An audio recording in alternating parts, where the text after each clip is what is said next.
Hi, and welcome back to the Still Rolling Jiu Jitsu podcast. Today's a special one for me because we're breaking some new ground. I'm sitting down with the very first white belt to ever join us on the show. He's a brother in arms in that I've had the pleasure of sharing the mats with him weekly right here at Gracie, Ohio. He's a former dual threat athlete at Colgate University who spent years in the high stakes world of Silicon Valley. And he recently reminded everyone exactly what a high level athlete looks like in this sport, tearing through the Arnold Classic with a 5-0 gold medal run. And that included 4 submissions. He's a man of faith. He's a dedicated biohacker and one of the toughest roles in our room.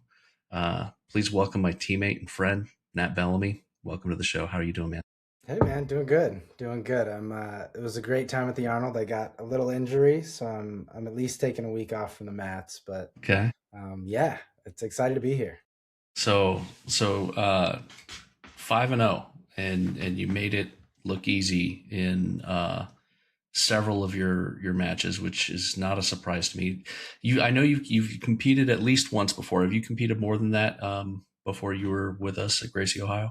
Nope, no, it was my second competition. So I did the one back in December, and learned very, very quickly about cardio. I blew my forearms out in my first match, and I was like, dude, I'm done. I don't think I got anything left. And I had like 4 matches back to back. It was kind of funny because growing up, I wrestled starting when I was like 4, and the format in wrestling is different, right? Like you get a match, you go hang out for an hour, you rest, you have a match, you hang out. And I had no idea that the format was going to be like match 10 minutes, match 10 minutes. So I was just sprinting the marathon. So yeah, it was a learning experience. This was definitely much more of a calculated kind of experience. I felt like I knew what was going on. And then of course I got a bunch of adversity and tore a tendon in my finger a minute into my first match. So, Yeah. never too I didn't know easy. that you did that in the first one. Is it torn? Have you been to the doctor? Yeah, I went into orthopedic one yesterday, and they said I tore the flexor tendon, so Okay. the thing that lets your finger flex up. It was kind Yeah. of funny. I came off the mat, and my brother Kenny was there, and he played 10 years in the CFL and 2 years for the Dolphins, or excuse me, 1 year for the Dolphins, 1 year for the Falcons. And he immediately looked at my hand and was like, "Oh, that's surgery. Like I've seen that one before many, many times." And so I was like, "Well, let's hope not." So Doc gave me good Yeah. feedback though. He was like, "Hopefully it's just partial tear." They casted it, splinted it, and he said nothing for 8 weeks. So I'm thinking probably maybe a week or 2 I'll get back out there and start drilling, and Some no buddy heavy tape. rolls. But yeah, a little Yeah. buddy tape. I asked him, I was like, I mean, how bad do I really need it? You know? Like, Well, that depends on what you do. Obviously, if you're a guitar player, that's probably an issue. Um, yeah. but Yep, yep. so in 4 of the 5 matches were submissions. Uh, how fast was your quickest one? I think quickest one was 16 seconds. So that was Okay. quick snap down, quick darce. Yeah, it was I kind of could feel it from the beginning. Like the guy didn't really look like he wanted to be there. So it was funny after the match we got to chat, and he was like, "Yeah, I've been pulling guard, and I thought that match I would try to wrestle." And I just kind of chuckled like, "Oh, That was you the didn't." wrong one to pick. Yeah, wrong one to pick. But yeah, it was a good day. I think the first one I was up 27-0, and then I got the submission with about a minute. Next one, submission, a minute 15, minute 30. Next one, 16 seconds. And then last match before the final was against Evan from our gym. Okay. So that was kind of a bittersweet one, but got him with a short arm choke, which is pretty cool. Haven't done one of those in a comp. So yeah, it was a good day. And the final was a blast. It was a guy from 10th Planet out in Newark, Ohio. So they're only no-gi. Of course, I was up 10-0 and he falls on a straight ankle lock, because that's what you do to wrestlers. So I spent about a minute and a half playing leg lock spaghetti and fighting on Yeah. top foot. It was a cool experience though. I think saw some adversity a little bit. Actually had to fight something off. I Hmm. spent most of the day in top control or side controls. It was actually enjoyable to have a little bit of adversity and really have to earn it, I guess, for lack of a better term. Sure. So I was at your first comp, and um, things ended up not going the way you wanted at the end.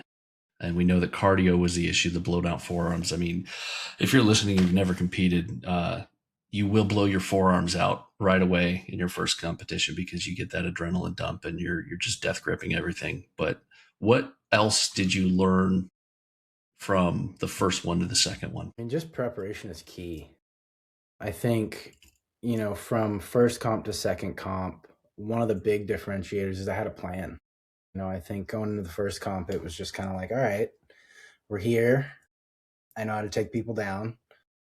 And once I get into side control, I've got, maybe 3 or 4 submissions that I might grab and, hopefully I end up on somebody's back. But it was this kind of loosely organized thought process of, just stay in control, right? Which I think led to a lot of the over gripping and a lot of the, not being thoughtful of where I'm safe, where I need to spend energy, when to explode, when not to explode.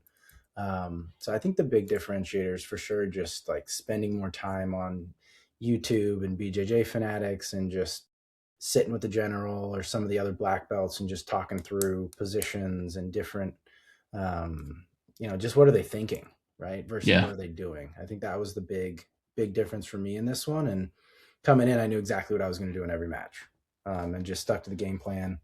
And it worked, which was cool to see. I think that was the most exciting part, was the reward of spending all that time thinking about it, and then putting it into action, was really cool.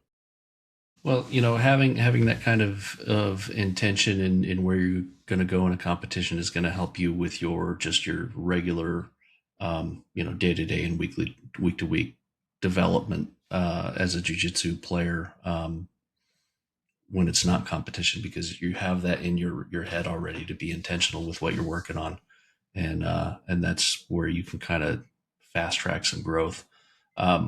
So you're the first white belt I've had on here, and it's been you know a lot of people that listen to the podcast are guys that are kind of starting out. In jujitsu, a lot of white belts listen, and specifically, kind of the over 30 crowd. And I know that you're just barely into that Yeah, over 30 yeah. crowd, but you have a unique background in that you did not, your first exposure to grappling was not when you stepped into Gracie, Ohio. And I'm not going to directly call you a sandbagger, but the first time I rolled with you when you were still kind of a traveling dude, um, you want to talk about like imposter syndrome. I got my ass handed to me by you, and you're a white belt, and I'll say, I'm not a world beater, but I'm a seasoned blue belt at least. Um, and So tell me about growing up wrestling and where you wrestled, where you came from, why you got into jujitsu. Yeah, I had an awesome kind of youth wrestling experience. So I've got an older brother. He's about 9 years older than me, and he's a big, humongous human being. He's 6'6", 6'7", slimmed down a little bit, but he's around 350. Coming up when he was 12 years old, I think he was like 6'2", 220 as a 12-year-old. So everything Big Bro did, I did. And so I was in the mat room at 3, 4 years old. He was a wrestler, football player. And at the time, we lived in Northeast Portland. And so there's a wrestling club called Peninsula, and it's like notorious for being, predominantly black. It's kind of in the hood, and which has now been like completely gentrified in Portland. I don't think Peninsula is what it used to be anymore. But growing up, it wasn't like the safest area, but the mat room was always a safe space. And Pitt, the guy who ran it, there were a couple guys that did a really good job in the community of making sure that the wrestlers were kind of off limits, and we kind of had a pass. And so I grew up in this mat room that was essentially like, designed to teach takedown and let up and tech people 20-0. And we had a ton of freak athletes that were just lightning quick. I remember there was a guy, Norman Richmond. First time I ever saw a guy do a backflip out of a single leg. Another guy, Terrence T, was just an incredible athlete, and just went on to do really awesome things in the sport of wrestling. Kind of had some off the field stuff, but there were a couple guys in that room that even today I'm like, they were just specimen athletes, that happened to wrestle. So I spent probably the first 2, 3 years of my youth wrestling career there. We moved from Northeast Portland to Gresham, Oregon, which is a suburb, um, and ended up switching from Peninsula to USA Cobra. And they had an incredible coach by the name of Mark Sprague, who was an Olympian. And there were a bunch of kids in that room. I remember specifically the Evans brothers. Alec Ortiz was in there. I'm trying to think who else. Matt Lang was in there every now and then. Bunch of guys who went on to be state champions and All-Americans. And at the youth level, we would go into tournaments with like 6 or 7 guys, and every guy would get first, and we'd win the whole thing. We had a group that were all just very, very good. And it was just a blast. I think my brother and I, it was the way we bonded. He was about 9 years older than me, and we had a single mom. And so, we spent a lot of our time on the Max train, going to wrestling practice, or, kind of ferrying me around to wrestling tournaments. And then from there, I actually pivoted and went to a wrestling club out in Canby called All Phase. And my coach there was actually Chael Sonnen. And he ran that group. There was him, Kevin Keeney, and a couple other guys. I'm forgetting the guy's name, who coached me a lot. I feel bad not remembering his name because he was massively impactful kind of in my childhood. But they had a wrestling group out there, and it was similarly just a bunch of killers. And that was kind of the reason that we had moved around a lot, is we were really looking for just the best possible place to train, right? And the best competition. I think one of the things I struggled with in wrestling growing up was I got bored. Lifetime wrestling, I think my mom's got the data, but I was around 820 something and like 11. So really didn't lose much. And just kind of like got bored of it. So I got an award in middle school. I didn't get a point scored on me for 3 years, all through middle school, won 3 state championships. And then high school came around, and my dad was kind of pushing me to go to Jesuit, which was the really, really good private school in Portland. Phil Knight went there. My freshman year, I think they won state in football 56-7. And they just, it was an incredible institution, but it created a ton of problems for me because the local high school was expecting me and this other kid that I grew up with, Keenan, to, they had kind of expected us to stay in Gresham and be local guys. So he had left a couple of years earlier, and I had actually stayed in Gresham. So he didn't really feel it as much as I did. But, there was, situations where people were throwing bricks through our window and calling us traitors. And it was a less than ideal situation as an 8th grade kid, being like, dude, I'm 100 pounds. Like, why do you guys care about where I go to high school? Right. So it was a very weird kind of situation there. And because of that, Jesuit didn't have a wrestling team. And so I would have had to wrestle at Barlow, which would have been, I think, 26 miles from Jesuit. So I would take my first year and a half at Jesuit, I would have to get up. I would take the bus to the train to the bus, and it took me about an hour and a half to get to school. And then I would have had to turn around and go bus, train, bus, all the way back out to Barlow to go to wrestling practice, because you had to wrestle for the school district that you lived in. Okay. So for, I think, all 3 years, my first 3 years of high school, I was seeded first in the state of Oregon and didn't even wrestle a match. Like, if I showed up to a tournament, I had a 1 seed next to my name, which was kind of cool. But just kind of got bored of it, kind of lost interest. And then that kind of coupled with the community just like lashing out at me for choosing what I thought was a good education and like an awesome opportunity. Right. It just kind of soured it on me. And I think that's one of the things I love so much about what I see in the Jiu Jitsu youth community. I saw some terrible things growing up in the wrestling community. You see kids getting abused. Remember there was this family, the Schwartzlander family, and they had like 6 kids. And one year, none of the kids won state, and they all had to run home like 60 miles. And, so you would just hear these stories about these crazy wrestling parents that were, kids cutting weight at 60, 70 pounds. Like, the kid needs food. Right. Like, what are we doing here, guys? Like, This doesn't make sense. We're not winning any real gold medals here. So that's one of the things I love so much about, at least what I've seen so far, kind of in the youth jiu-jitsu community, is it's just so positive. It's like you see kids, you'll see kids crying when they lose, but it's not the same type of, at least in my experience, like wailing because you're getting a beat down when you get home. Sure. Well, I think it's important that kids can learn how to compete and learn how to win, but learn how to lose, and not have it crush their whole soul. They'll put enough pressure on themselves without making them run 60 miles home. That's crazy. Yeah. Um, Holy smokes. So sounds like that's what kind of pushed you towards football in college, rather than maybe trying to wrestle. Yeah, I mean, it was.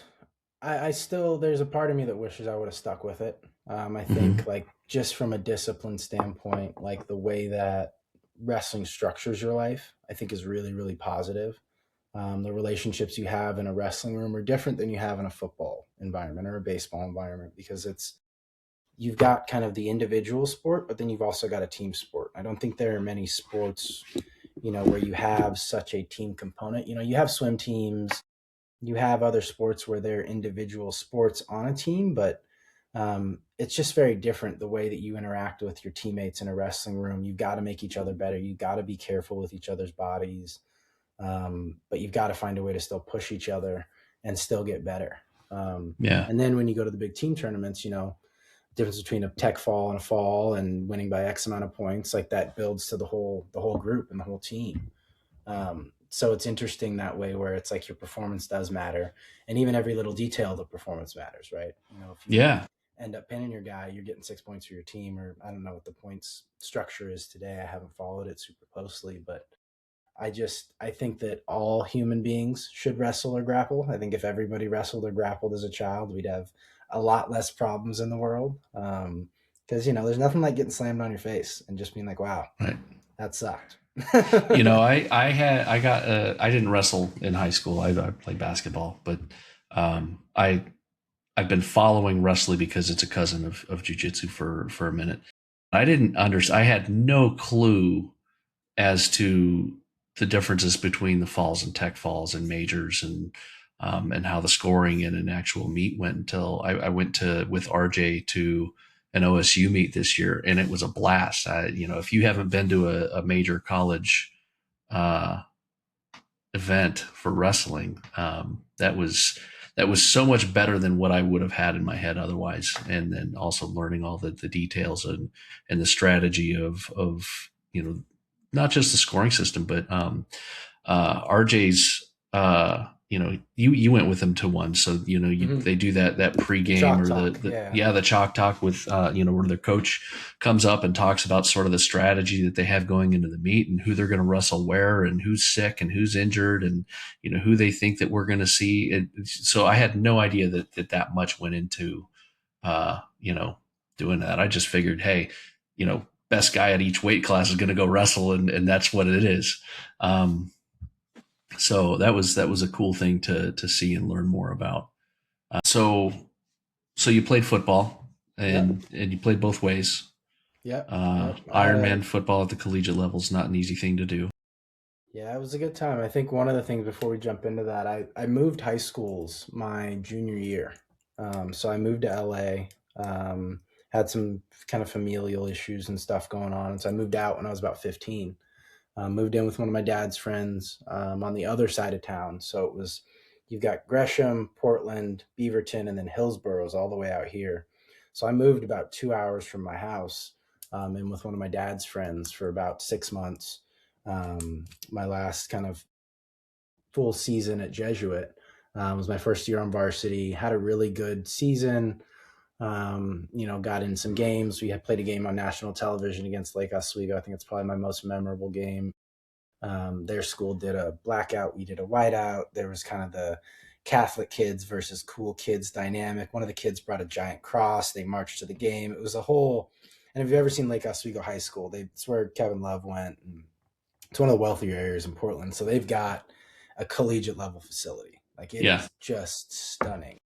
Um, and it was an awesome, awesome experience. High school football in Oregon, I feel like it's kind of underrated. People don't like talk about Oregon being a football state, but Hmm. I think when you couple it with the youth track programs and just the way people are in Oregon about their sports, it's a really, really cool environment. And so I went from that and I moved to LA with my dad, and we lived in a hotel for about 2, 3 months, figuring out what we were going to do. He got me into an apartment. I did my first track season down there at Loyola. Loyola is an all boys Catholic school, really prestigious institution. It's actually the oldest high school in Los Angeles. Um, and I just kind of stepped into this amazing, amazing environment.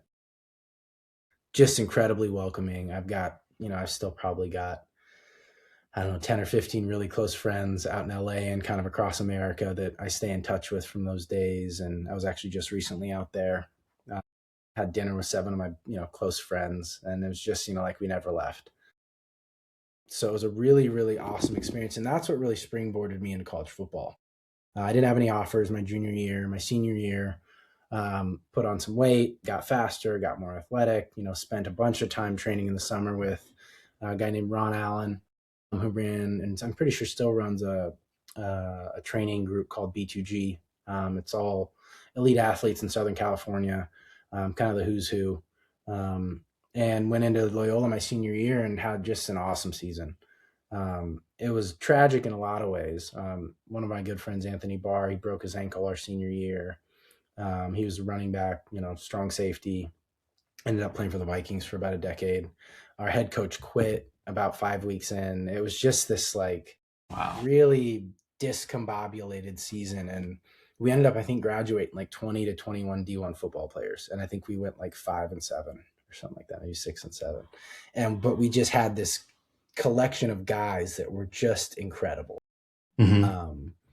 And from there, that's kind of when Colgate kind of popped on my radar. And my recruiting process was really weird because, most of the time you've got 2 parents kind of in the process. And for me, I was living by myself at the time. My dad had gone back to New York and was, focusing on work and, building out some things in New York with his business and the work he was doing with Nike. And, he checked in, but he was like, you're good, right? Like you're having fun in LA. Like you got an apartment, you're set up. So it was a very interesting senior year of high school. Kind of big So, solo. okay, so you were alone in the apartment at 15? Okay. 16. Well, no, so I moved out 15, then 16, 17 was when I was in LA. So it was 16, Okay. 17. And then played football in the fall, ran track, played rugby. Actually, I didn't run track my senior year. I played rugby in the spring. I had a really good friend, Lucas, that convinced me to play rugby, and I broke my nose playing rugby. What part of LA is that in? I'm kind of familiar with that city. So I was in Koreatown, and then Okay. Loyola's in, it's right off of Venice and, or like Normandy and Venice. Okay. So it's kind of in the heart of, it used to be the suburbs back, when it was founded in the early 1800s or whatever. Um, but yeah, so we were like in it. We were like right in downtown LA, and it was fun. A lot of times after school, my house would kind of be the hangout. So, I'd have like 10 or 15 buddies over because we're all trying Bet. to avoid traffic, because some of them live out in the Palisades, some of them live out in, Covina and East LA. And Yeah. so we would all kind of congregate after football practice or whatever and just hang out and shoot shit and chat. And, there was a pool, and That's so we would crazy. sometimes go to the pool. Yeah, it was an interesting time. Yeah. I had a really, really good friend, Spencer Murphy. And I would spend probably like 2 or 3 nights a week at his place. And he had 3 brothers. All 4 of them went to Loyola, so they were a Loyola legacy family. Had a lot of meals at their house. I check in on them every time I go back to LA. They're lovely, lovely humans. But yeah, so it was definitely not a traditional high school experience. Yeah. But I think it gave me a lot of perspective. And I think once I got to college, it was a very humongous culture shock going from like maximum freedom to like now I'm in a dorm and there's rules and I have a roommate and like Right. I don't have, complete control and domain over my space. And yeah, it was definitely a culture shock, but it was an interesting recruiting process because a lot of times I'd be talking to these schools and it would just be me. I wouldn't have kind of, both parents involved in the process. So the talk tracks would get, they would get real really quickly. I'd have coaches sit in there and be like, hey man, you don't even have to go to class. You can just come here and play football. And, like they're not going to say that with a parent in the room, but No. if it's just me, they're like, they start rattling this stuff off. And I'm like, hey man, wrong kid. Yeah. I'm 150 pounds soaking wet right now. Right. My buddy Anthony is what the NFL looks like. I remember Yeah. one time we were playing basketball and I was thinking I was sweet. And I was like, oh, I got an opportunity. I'm going to go like right at this guy in the basketball court, and went up and we You like got checked. bumped heads and my head exploded, massive black eye. And there wasn't a scratch on him. He was just like, oh, you okay, man? Yeah. And then the best part about that was 2 nights later, I had a scholar athlete banquet because I got an award because I had a really good GPA in high school. Um, and I'm at this scholar athlete banquet sitting up there with just a massive shiner, full suit, whole thing, and just eye is just almost swollen shut. It was a good look. Yeah. But Wow. so yeah, I think my recruiting process was very very different. I had probably 10 or so schools that were really really interested. I took my official visit to Colgate and committed, and I have a little bit of regret. Like I wish you get 5 of them. I don't know how it is Hmm. now, but back You then you still got have 5. 5. Yeah. I wish I would have checked out more schools, and I wish I would have just taken advantage of that opportunity. But for me, it was just like, man, this is just exhausting. It's like it's not as much fun when you're going to these places by yourself, and everybody's got their parents there, and you're like, there's a lot of this stuff is geared towards families and everybody Yeah. being there and having a good time. And like, I'm just like, dude, I'm just here to like see what's up and make sure this is where I want to go. And like, I'm ready to kind of get out of here now and go back to LA. Right. Yeah, um, that's nuts. So I have my best friend's son is being recruited nationally, and I've gone on a couple of his visits with him, unofficial visits because he's going to be a junior next year. mhm. So he's not able to take officials yet, but we've gone to some of his unofficials where it's you're doing the tour and the meal and Yeah. this and that, and so yeah, there's not a lot of kids there that don't have their parents with them. I don't think I noticed any when you were talking about that. I was like, I don't recall any kid not being there without some kind of guardian. So Yeah, it was an interesting process, and I think the line that sold me on Colgate was there's this guy Coach Monroe, and he actually ended up leaving before I got there, so I didn't even get to play for him. But he was a defensive backs coach, and he was like, all these other schools are going to say a bunch of stuff, but one of the stats that I love about Colgate is we have the third highest paid graduates of any university in the country. So if you come here, you're going to make money. And I was like, see, this guy knows how to sell to me because yeah, at the end of the day, football's probably going to be a means to an end.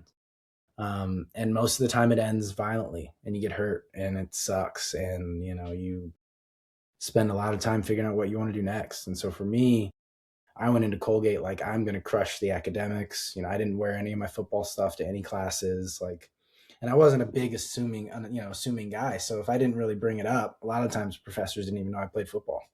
that's an interesting thing. So a lot of football players that can play at a good level, um, everywhere that they've been generally speaking the best player on their team, through high school. Um, and so everybody's telling them that they're this and they're that, and they get to college and maybe they're at a big college and they think that the NFL is where they're going to go. Where um, the NFL, I spent a couple of years at OSU with that staff.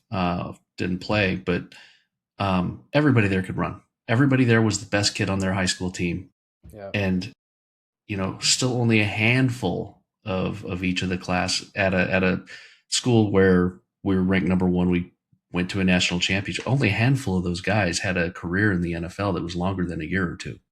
So football ends usually early, and you have to be able to go get a job, uh, making money, doing something other than football. And I think a lot of kids don't recognize that when they're chasing. Well, I think that was a really interesting and kind of almost a blessing for me growing up. I was always surrounded by one or two guys that were better than me. Growing up, there was Mm-hmm. this kid, Keenan Lowe, and he was incredibly fast. We ran youth track together. We played football together. He was always just a little bit faster. And then when I got to Jesuit, we played together, and we both ended up at Jesuit, even though we were from Gresham and at rival schools. And then when I got to Jesuit, there were so many guys. It was a private Catholic institution. My buddy Dylan Jackson's brother had all the rushing records. He was a freshman with me. There's another guy, Taylor Martinek, and his dad was a cop, and he was just like 6'2" freshman linebacker. You walked in, you're like, all right, like this is, Yeah, I'm a string bean. I was like yeah. 103 pounds freshman year. So it was a really different, I think, experience than a lot of guys have that play at a high level in college because I grew really late. And, even in college, I gained 50 pounds in college and grew an inch. Okay. So I came in at like, I think I was like 5'10", 5'11", like 150 pounds. I graduated at over 200 pounds. And so like I was very much a late bloomer. And I think that's kind of why that mindset developed, because football and kind of the NFL wasn't ever guaranteed, and I was surrounded by a lot of these guys who I was like, man, Anthony is a senior in high school, 6'4", 220, running a, 11 flat, 11 100. And you're just like, Mm-hmm. whoa, like Yeah. that's like, I would tackle his thigh and it would like concuss me. Yeah. I remember one time he hit a kid so hard on the sideline, the kid rolled over, started vomiting and shit himself. And we were just Jeez. like, and like, you're just like, I don't even know, what do you do with that? Like, Yeah. you Have know, you have you ever seen the picture of Miles Garrett on his football team, his high school no, team? but that's, yeah, I imagine it was It's something one of my similar favorite like that. pictures ever on the internet. Yeah. Yeah. Yeah. So, I mean, when you're surrounded by those types of guys, you're just like, man, you start, I don't know if it's doubt or if it's just like reality, and you're just kind of like, I see the world for what it is. And some people have gifts and other people don't. And I think there's something to be said for hard work. And I think there's a ton of people who see that as a challenge and see that as an opportunity to go, really, really push themselves. And I have moments where I think, oh man, maybe if I would have been all in on it, maybe things would have panned out Well, differently. But so here's the thing though. So there's two sides of that, right? So you have the dose of reality that you're seeing that, there are guys that are better than you, but I also think that, your level of play is elevated when you're around people that are better than you are. So maybe they helped push you to be better than you might have otherwise been if you were on a, kind of that first public school team that maybe didn't have all the studs. I think Um, 100%. Yeah, I think in just like going to Jesuit, going to Loyola, it was like being in a college program. You mhm. had that level of, and I mean, when I got to Colgate, I kind of looked around and I was like, huh, this is interesting. This isn't this. We're not in Southern California anymore. We're in upstate New Yeah, York, and we've got an AstroTurf field house, and it's muggy and yellow, and and it's yeah, snowing, and yeah, it was it ain't definitely a SoCal. yeah. And Yeah. I remember my first day at sprints. I kind of looked around. I was like, where are the fast guys? Like, Wow. like I'm not used to being like one of the faster guys. Yeah. And obviously there were some guys. There was a guy Kenny McKenzie who could really run, and I'd say there were 4 or 5 guys that I played with that could really, really run like that. But I mean, being in SoCal, it's like if you're not running 4 or 5 or under, you can't even play. You Yeah. can't even get in. Um, so I was just a really, really interesting experience. And then Colgate, for me it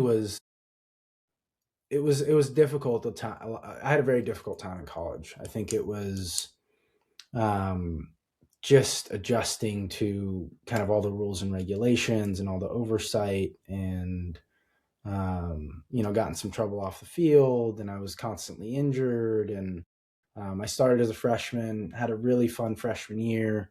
um, I think my first start, I had a 50-yard interception on like the third play that I took back for a touchdown. I was like, all right, like we've arrived, we're going to do this thing, and then going into my sophomore year, got a high ankle sprain, was on crutches for I think 10 weeks.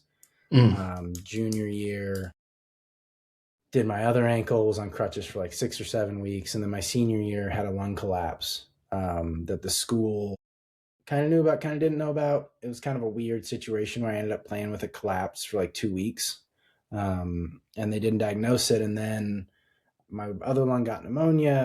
It was like 90% collapsed. I got rushed to the hospital. It was a whole ordeal. I spent like a week on a ventilator. I think I lost like 30 pounds. Holy cow. And it was terrible. It was terrible. It was like I went from like the best shape of my life to like I never want to see a football field again. I can't stand this place. And there was some negligence from the school. Um, you know, I'll try to keep it brief, but I'm not a huge fan of the Colgate medical staff and how they handled that situation. Um, and then after that, it was, like I had talked to a couple teams. My dad had played professional basketball. And so, when you have that legacy, a lot of times they'll kind of give you a look and be like, hey, there's probably something in there. Yeah. So talked to a couple teams and they're like, you need to go back and play another season. We need more film. And I had a redshirt year, so it was very feasible. And I was young for the grade. So, it did kind of make sense. But in my mind, I was like, I got what I wanted out of it. I think wrestling and grappling was my first love. Football was a means to an end in a lot of ways.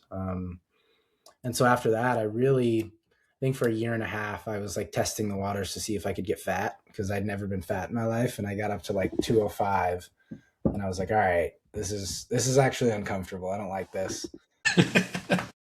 And so I started joining like, the company soccer team and playing slow pitch softball and playing pickup basketball and stayed super active that way. I moved to the Bay Area, got into technology, What was your major?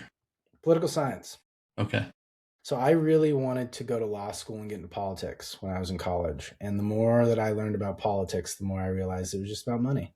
And so then I was like, you know what, I'm going to go to tech and try to make as much money as I can. And then maybe someday I'll have enough money that people will listen to me, I'll maybe be able to Okay. make a difference. So that's kind of the thought process. And I'm hoping now, have a successful exit with a company, buy some boring businesses and be able to really kind of lock in on being a good dad, once I meet that right woman and have some kids. And then, I think at some point I would like to go back and get into the political sphere and actually spend some time trying to make a difference. Cause I've got kind of an odd background where like I grew up, with my grandpa on a cattle farm in Idaho and like, very kind of different upbringing, moved to Portland, lived in Oregon, moved to LA, spent time in New York and New York City, moved to Silicon Valley. And I just feel like I've kind of seen most of the gamut of kind of what we have in America from, Yeah. your kind of farmers, some of your poor folks and kind of these second, in Gresham and kind of some of these second cities outside of Portland, kind of seeing the elites at Loyola with like all my buddies who are living in the Palisades and their parents are doing all this stuff in Hollywood or this or that. And then I go to Colgate and it's, you've got this massive endowment. You've got all these kids with dads that have got private jets hangared at the airport in case they need to go home. And you kind of start rubbing shoulders with those people. And so I just feel like I've had this really unique kind of experience in America and seen more parts of it than a lot of people. And I think that really would give me an ability to just, I don't know, focus on what matters and kind of give back in a meaningful way. Well, I can feel that having lived all over the country and experienced different things. I think what it'll help you do is it'll help you talk to all those different groups on a level that they'll be able to understand. And so, um, you'll know how to talk to donors because you've been around people with money. You'll know how to talk to people that maybe didn't have much because you've been there too. So I think that gives you a good, well-rounded base, and I like the goal. Um, It's lofty, but you got to have lofty goals. you So know what though? Make a lofty goal and go after it. yeah, There's a whole lot of woulda, shoulda, couldas out there, and I've found that you know a lot of times. In fact, God, who was it? It wasn't Trestle, but it was somebody that said, it's not. Oh, you don't have to be a genius to get to the top in college football. It's who's left. It's who's willing to go after it and keep grinding and go after what they're after. It's more of attrition of people deciding that they'd rather just be comfortable than to go after maybe the lofty goal. So do it. yeah. How old? You're 30, right? 33. I'll be 33. 34 this year, so I'm getting there. Yeah. Well, not really. You have so much left in your professional life, um, that there's a whole lot more that you're going to be able to do. Uh, I've so um, so Getting back to kind of the timeline of how I got back to grappling, I had really enjoyed watching the UFC growing up. And so I think, being around Chael, Randy Couture's kid was my age at the time. Um, and we would, growing up, this is kind of a funny story. Our wrestling team, my seventh or eighth grade year, we all got Chuck Liddell Mohawks. okay. And we were in a restaurant. And of course, Randy being a local guy, sees us all sitting there and he comes up and he's like, I hate your guys' haircuts, and like grabs my buddy and like puts him in a headlock, and we're like 12, 13 years old. It's the coolest thing in the world to Yeah, us. sure. But So I think growing up around the UFC and like being in Oregon, everybody had a wrestling mat in their backyard, and we would go out and just beat the piss out of each other. It was probably not healthy, but it was great. Yeah. So I was living in the Bay Area, and AKA was right there. So I popped down to AKA a couple times in my mid 20s. Only went down and did striking, did Muay Thai, did boxing.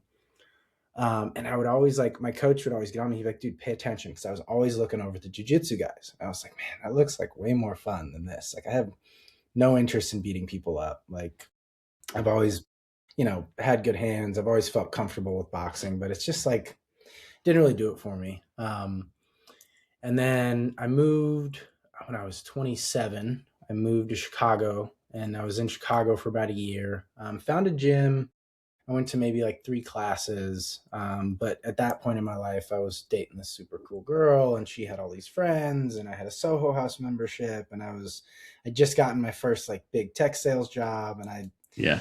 I'll be honest, I spent a little time partying and having fun, enjoying the city. And then COVID hit, and it was just like, walloped in the face with reality of all that fun stuff you like to do. You no longer get to do now. And so I spent obviously a year kind of indoors like everybody else, just really researching and spending a lot of time just like looking into like trying to make sense of what's going on. And I think one of the big conclusions I came to was that like the devil and Satan is very real. And as a result of that, kind of realized this, kind of had this aha moment of like, like, well, if the devil's real, then God is probably got to be real too. You've got to have kind of two sides, both sides of the story. And that's really when I started getting back into my faith and getting back into Christianity and started reading the Bible again. And at that point, when COVID had kind of started to calm down, they were getting really, really aggressive with all of the requirements for the shots and all these different things. And I just didn't agree with it. And my brother at the time was playing pro football in Canada. And so Kenny, my brother, we met when I was 25 years old. So I didn't know him my entire life. I met him a little bit before I moved to Chicago. And that was kind of part of the reason I moved to Midwest. I wanted to be closer, be able to go to more of his games in Canada. It was easier to fly out of Chicago into all the cities he played in. And it was a good job opportunity. And when COVID hit, they sent all the US players home without pay. And so they really kind of screwed over a lot of the US players because it was like, I didn't know that. you're going to get to come back. And so he went from like, hey, I've got a career. They pay for my apartment. They got my health care. I got my salary. Just doing my thing. I'm playing football. And now you're back in Columbus, 2 weeks to stop the spread. Don't know when you're going to go back. And so at that point, I had a conversation with him. I was like, hey, man, what do you think about me buying a house in Columbus? I don't want to live in Chicago. You're kind of figuring stuff out. I ended up buying my house here sight unseen. And we moved in together for the first time at like, I think 29, he was 30. And so I bought a decent sized home in the efforts to try and, make sure we had some separation. So he was up on the 3rd floor. I was on the 1st floor. We kind of had the middle ground area. It was like the common space. Cause we'd hung out probably 8 times at that point. So I didn't know how this was going to go, like, are we going to butt heads? Are we going to get along? Like, Yeah. I think I like this guy. We're super, super similar, even though we didn't grow up together. So I landed in Columbus, and the old Gracie, Ohio gym used to be right off of Cleveland over here. And it's maybe 5 minutes from my house.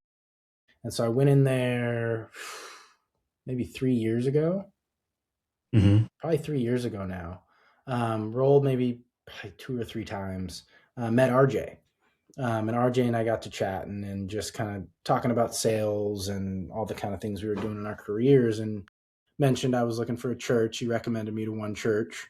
So I started going over there and kind of just stopped rolling. I was traveling a lot.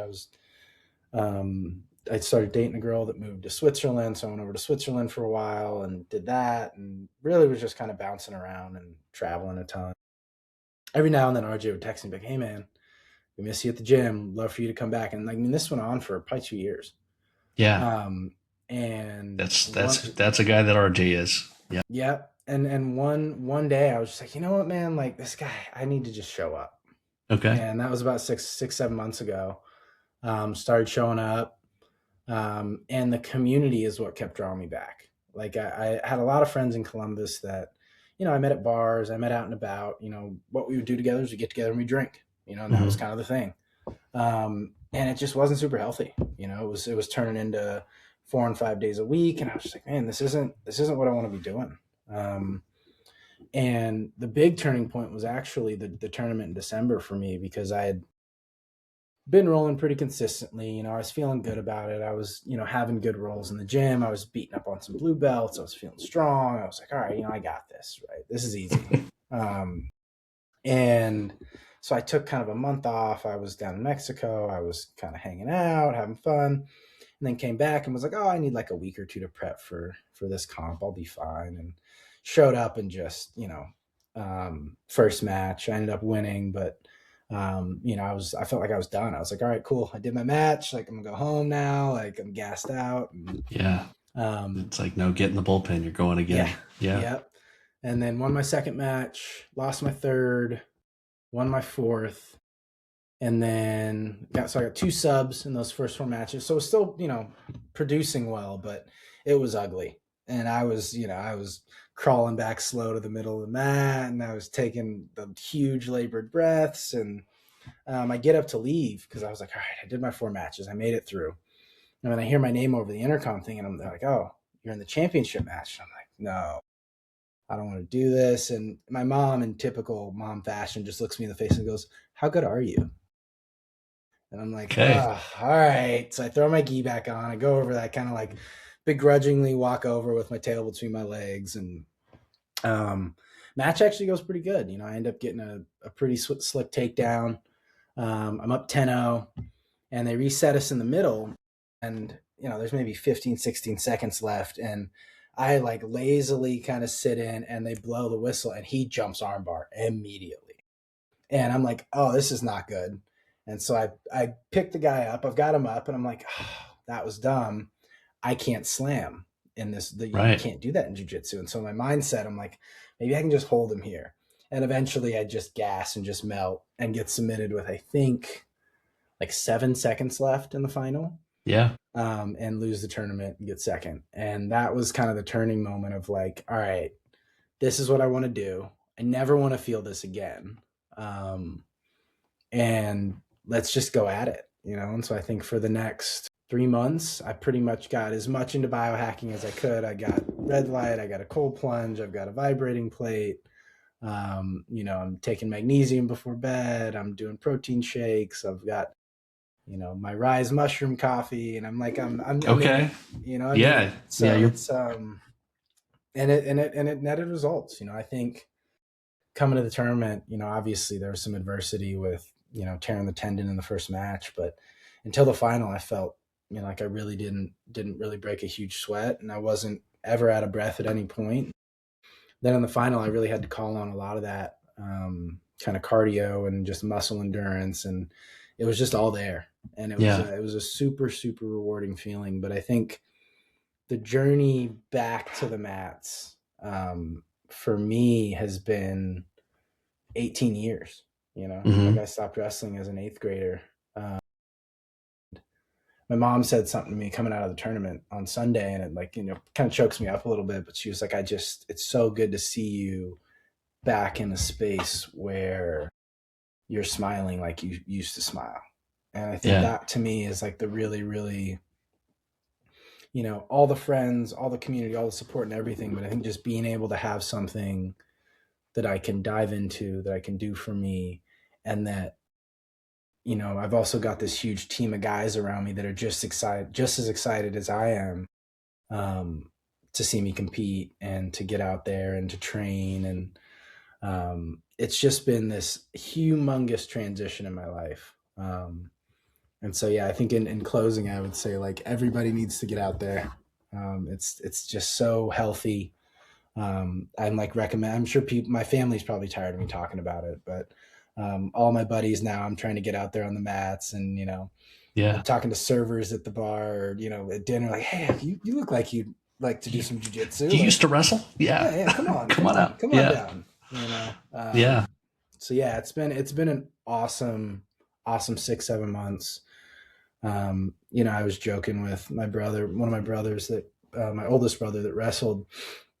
he was like, yeah, man, you're just doing too much good stuff. The devil had to slow you down and tear a tendon in your finger. Now you get to see how you respond. So I think it's, again, just another opportunity to have jujitsu just show me who I am and show me all the fucking just good stuff, that you can do in this life. Well, I would recommend, if you can't roll and you still want your dose of jujitsu, so come in anyway and watch class and get some mental reps and see what we're working on, and or tape your hand. One thing that I did, I didn't tear a tendon. I might have torn a tendon. I don't know what's wrong with my finger, but it's been blown. I think it's just sprained. And I've mentioned a few times on the podcast, I'll roll with balls in my hands. So Oh, I've just got some racket balls. yeah. Some people use like little squishy footballs or whatever. And it makes you so you're not using your fingers trying to grab things, but it forces you to use frames and get better at positioning in frames, which you're pretty decent at anyway. But Yeah. Sam I was Bartola does it often. I was joking with my brother. He was like, "You probably won because you couldn't use all your grips." He was Maybe, like, "It forced you to actually do jujitsu and not just squeeze everybody," yeah, which was kind of yeah. funny. Yeah. So your first tournament, I went to that tournament fully expecting you to just roll right through everybody. As far as teammates being happy that you won, in this Arnold or any of your matches, yeah, it makes me feel better when the guys that are beating up on me do really well. That's okay. So it ain't just me. It's everybody. Because I can occasionally there'll be somebody like you that'll come through and start, and they either stay or they don't. But when these new guys come in, generally speaking, if you have some jujitsu already under your belt, or if you're a colored belt, or getting to the at least late blue belt, you can handle most people that would be coming in new. And so you rolling in, even though you had, other experience. I've had a lot of guys that wrestled in high school that have come in and they're fine. It's, still kind of easy to do what I need to do to manage that round. But you blew right through me the first time I rolled with you. I was a little salty about it at first because I was like, who is this guy? Um, you probably got the calm down speech. Yeah, Uh, yeah, but no, we want our teammates to do well. And I checked the results of the Arnold. We didn't have a ton of competitors there, but we certainly had a very good winning percentage. We were winning most of our matches. So it's good to see. And you had a grappling background ahead of time. You had your first competition earlier this year, but we had some other people that had never competed go out and do well. I think most of our folks that competed went out and got hardware. And the Arnold is not a small competition. It's actually the biggest competition in the Midwest. We had teams from all over the place. oh, So we had a team it's from Israel that was yeah, there. A bunch of guys from yeah. Israel, a bunch of guys from Mexico, I think guys there from were a South good 60 America. different teams that were there. So it's not one of these like small grappling industries or a Naga where, you show up, you got a 2-person bracket and you go home with a silver medal, feeling, like you don't deserve the hardware. If you place in these, at the Arnold, that means you put some work in and you earned it. Yeah, I Um, think one of the things I was out in LA for a week, and then I was in Mexico for 2 weeks, and found a bunch of different gyms and was training, and I was so happy to get home and just get back into Gracie. Because I was like, man, like we have just such a special place and so many good training partners and so many good practitioners, and from Robin to the General to Matt and Mike, and just there's Oscar, all these guys that have such distinct styles, and so it's mhm. it's like you got somebody for everybody, which I think is, I don't know, I've maybe been to 10 or 15 jujitsu gyms, but just the way that things flow, and the way the classes work and the way the training partners interact with one another, it's such a community, and that's what I tell all my friends. I'm like, dude, just come hang out. Like it's just a good place to be. Yeah, and so you're getting to know the dynamic of when you're talking to somebody that's never done it, trying to get them, convincing them that this is a quote unquote normal activity, to go choke your friends, because they don't understand until they actually get there, and so it's a challenge to convince somebody that doesn't have a wrestling background, or any kind of a combat sport background, to say, hey, yeah, you can come in here, and number one, it'll be challenging, but no, we're not just going to beat you up, right? Yeah. It's going to challenge you. We're not going to hurt anybody, and you end up with a really a group of friends and training partners that you can rely on and trust for the most part. I know that there are gyms out there where maybe that's not the case as much, Yeah. but Nothing's perfect, but I think there's definitely, in my experience, usually good people in jujitsu gyms. And one of the things I love doing when I travel, whenever I travel for work, I find a gym and I do a drop in, mhm. and just go share my jujitsu with people. Yeah, no, it's. I tell you what, and so that's when you go and drop in. What kind of pace are you giving people when you drop in? I usually keep it under 75. Okay, I keep it in third gear. I try good, to be respectful. good. And I rarely do I ever submit anybody. I try to just move through positions and kind of just flow, and pick up on what they're doing. I remember it was Yep, funny when I was out in LA, it was like everybody was doing octopus guard. And it was the funniest thing to me. So I was like, of course we're in LA, it's yeah. trendy, like it's new. It's March, so I think that came out maybe 3 or 4 months ago. Um, Hmm. but yeah, I just love seeing what other people do. It's not for me to come in and smash pass everybody, right? I don't Well, like that, and I don't think it's respectful.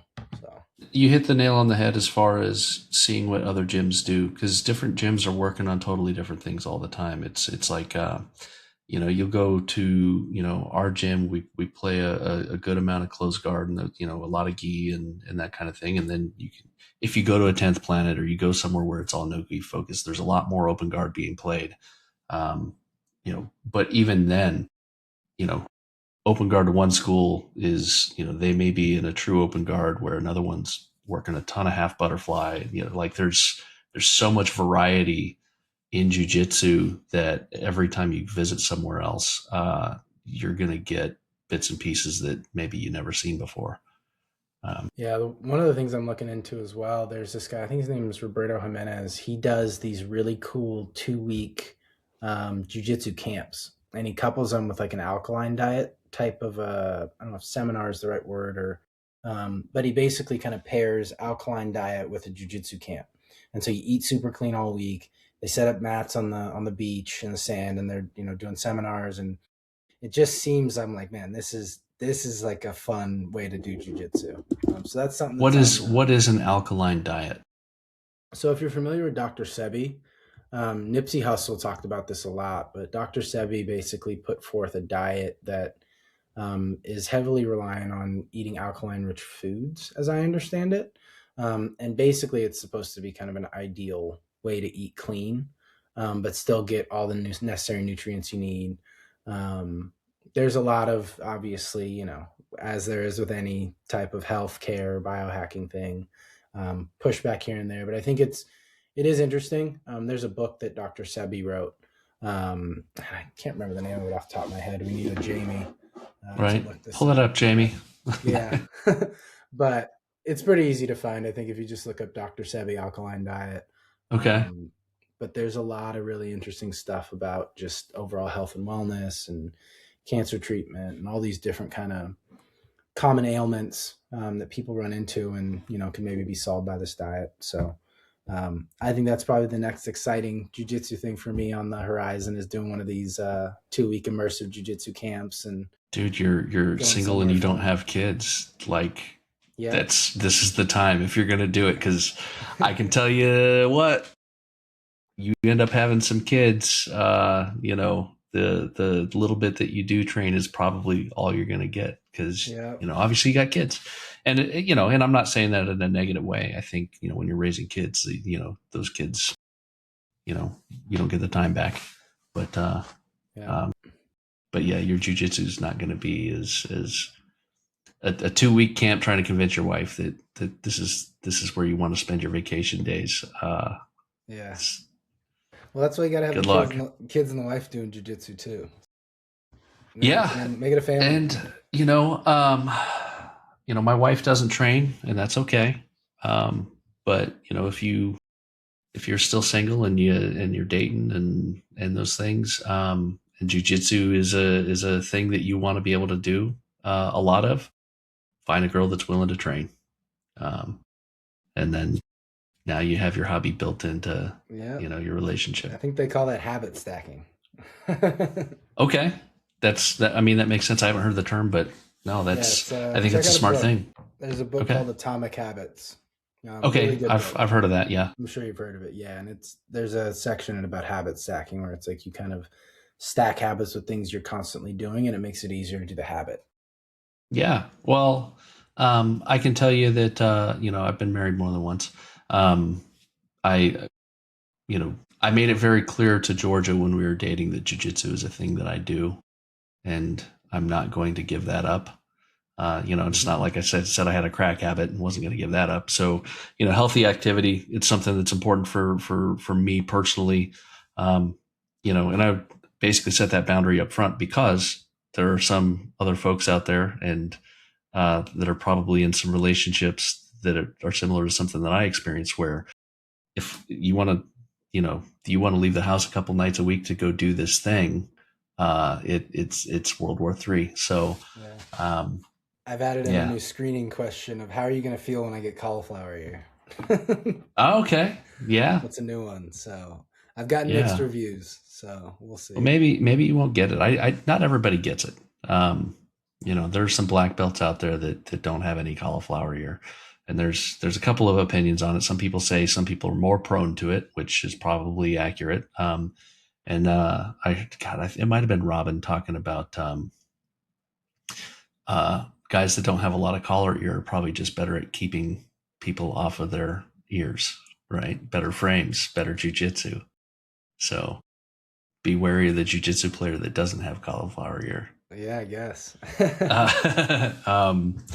Yeah. So what's up for you next as far as the Arnold is done? Are you going to do IBJJF? We've got that coming up in a couple months. Well, you have your finger, obviously, but yeah, that's the goal. I was talking to the doc about it. He said it's right about at the edge of the time frame of when I'll be able to compete again. And I was like, well, I did a whole comp with it torn, so I should be fine. But I'm hoping I've got a recast in 4 weeks, so they'll take a look at it, take a look at the flexion. I think it's only a partial tear. Even when I was in there on Monday yesterday, I was able to extend it a little bit, and you're not even supposed to be able to move it. It's supposed to just be hanging there if it's fully torn. So. Okay. Hoping I'll be able to get back out there, and I'd love to do IBJJF. If not, whatever the next one is. Yeah, there's a few. I think there's actually going to be a Naga up in Columbus. There's a Naga next month. Yeah, I didn't even know Naga was going to be up here. But I'm definitely out for that one. So. Yeah. Well, if it's a partial tear, then be extra careful. If it was ripped all the way off, you're not gonna, you can't rip it anymore, so it would be fine. You could do whatever. Yeah.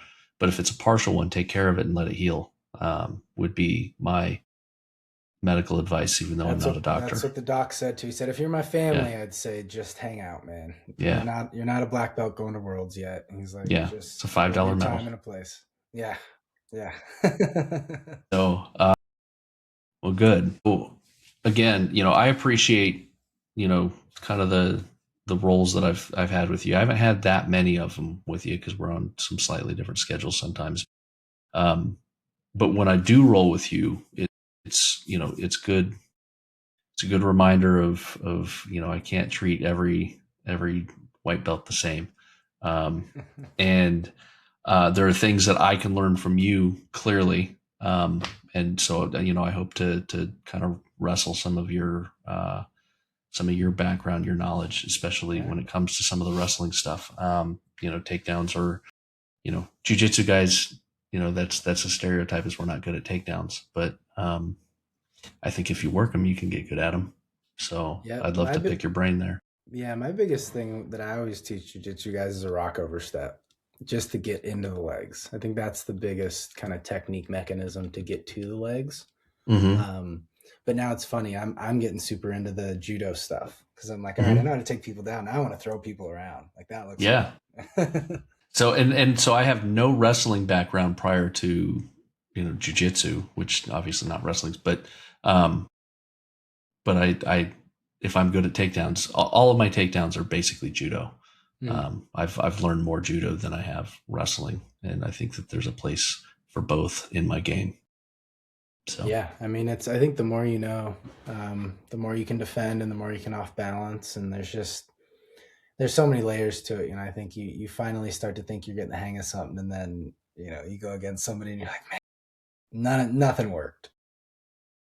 well, so that's the other piece is guys will pull guard because they feel like one thing's not working or two things aren't working. But if you got three or four, they're not going to stop four different things if you can go after it and you know how to execute them. Um, I have always been in the super heavyweight division, so I am not pulling guard because you don't want to be on the bottom of a guy that's 300 pounds or more. The the it's actually the ultra heavyweight is what they call it. If you're over 230 pounds, that's an uncapped division. The guy could be 500 pounds and he's in your division. Hmm. So big guy on top is not where I want to be. So I need to, as I've had this conundrum. I was at like 260, I think, the last time I competed, and I've been losing weight. And it's like, if I can't get down to a weight where I'm now in a capped weight class, um, then all I'm doing is making myself smaller than Yeah. everybody else in the division. So I'm looking forward. I'm about 5 pounds out of being down to an Okay. actual division. So I'm excited about that. Except for I am feeling a difference a little bit when I go up against other big dudes. Yeah. I don't have as much of That that inertia. right. Yeah, it's I can feel it's different without the that extra 30, 40 pounds. Um, so just means I have to get better at jujitsu, I guess.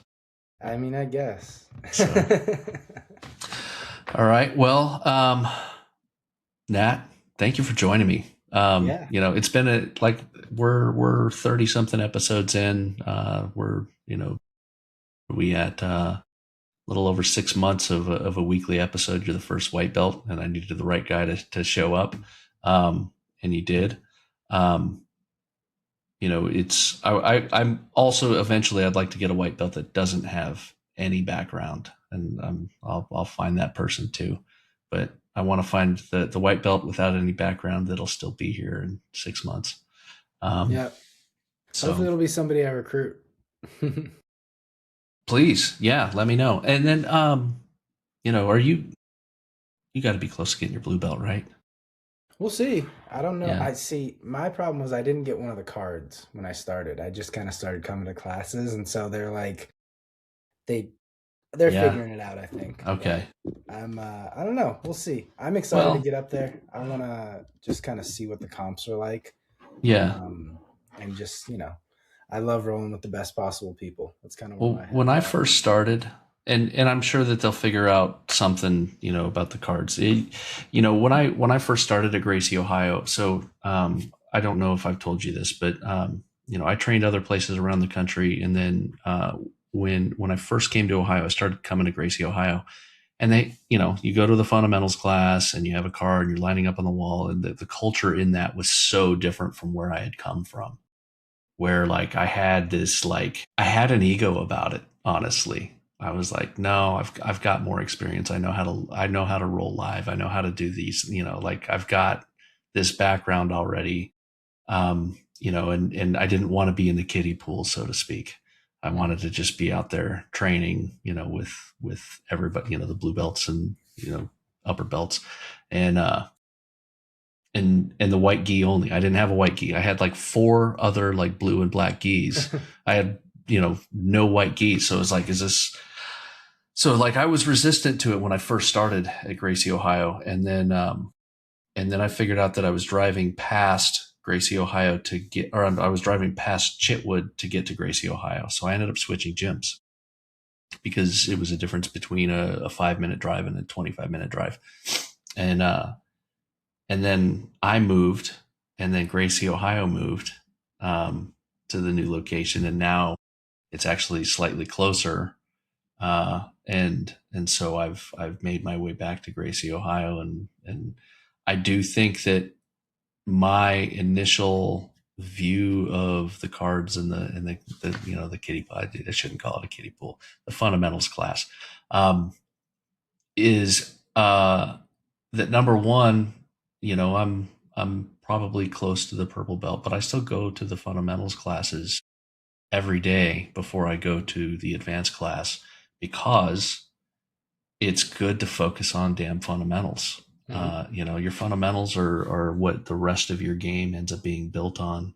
And so while it might be fun to get into Mike's leg lock class, if you have a shitty guard and you don't develop your guard, or you don't develop your ability to pass the guard and whatnot, and these are all tools that you're getting in those fundamentals, then you're hamstringing yourself. So it's been a blessing going back and becoming based in Robin's, the Helsing curriculum, Robin's curriculum, however we want to call our fundamentals curriculum. So get the card and go to some fundamentals classes, Nat. And I've started. I think I had a similar kind of approach to it, where I was like, I just want to come in and do live rolls. Yeah. I don't want to go to the fundamentals class. I want to come here and I want to roll with the best guys, and I want to test myself. And I've started doing the same thing, where I'll go into Wattenberger's 6 a.m. class, and even just as a good warm up, for the advanced class. But yeah, it's funny. Every time I go in there, I'm like, that's why we do that. Okay, that's really helpful. Well, and was it you that I was talking about? Like, because you are more powerful, like you're more powerful and athletic than probably any of the other white belts. But did I tell you to lift weights before you come in to jiu-jitsu? Yeah, we were talking about that on Saturday. Fatigue yourself so that you're forced to use jiu-jitsu. Right. Because when you run into another Nat and he's just as strong and powerful and athletic as you, if you have that technique, that is going to be the difference between you winning and losing. Yeah. So, and that's where, when you get the chill out speech when you're a white belt, like, you don't have to go so hard. Some of that is, it's not based in like, a bruised ego. It's based in that we want you to get good at jiu-jitsu. We get that you're a good wrestler and, you got that athlete, but get technical. And the way that you do that is you got to take some steam off of it for a while and actually build that muscle memory for the technique. And, yeah. Yeah. It makes it more fun. It makes it a puzzle versus, just, wrestling with a sprinkle of jiu-jitsu on top. Right. Yeah. And it's, and especially when you are my age, or, you get into your late 40s and you get into your 50s, and some of that athleticism goes away. As hard as it is to imagine, that athleticism will start going away and it will be noticeable. Yeah. Well, and I see it with my dad. He's 64, and he needs a hip replacement. So he's got a little bit of and growing up, like, I don't think I caught him in speed until I was probably 20 years old. And I think he ran, when he got done playing basketball, he got invited to a Raiders tryout. Never played football a day in his life, ran 4.20 in the 40, and at 6'2", 220. And that was when Bo Jackson was on the team. So he's in the running back room with a bunch of Bo and Marcus and holy shit. Had never played football in his life and was just kind of like out there on a whim. So it's a super funny story. But yeah, he was just growing up, just an absolute specimen. And now I'm seeing him be a human being, and trying to chase around my 5-year-old brother. And, he's got the little side to side. No, it's real. It's very real. It is. Time is undefeated. Yeah. Train in a way and grow in a way that you'll be able to do this when you're in your 50s, is the primary piece of advice that I would give you as far as being a gray beard versus not yet. I got my first gray beard hair. It came in Really? last month. Yep, Congratulations, I got buddy. one. So, yeah, I look forward to seeing you back in, and I look forward to the next time you kind of come right at me and say, I want to show you my new jiu-jitsu moves. Yeah. Because Yep. that was funny when you did that the other day. I was like, oh, here we go. All right. So thanks again. This has been the Still Rolling podcast. Nat, again, I appreciate your time. That's, again, like I said, it's undefeated, but it's a finite thing that we don't get back. So thank you for spending some of it with me.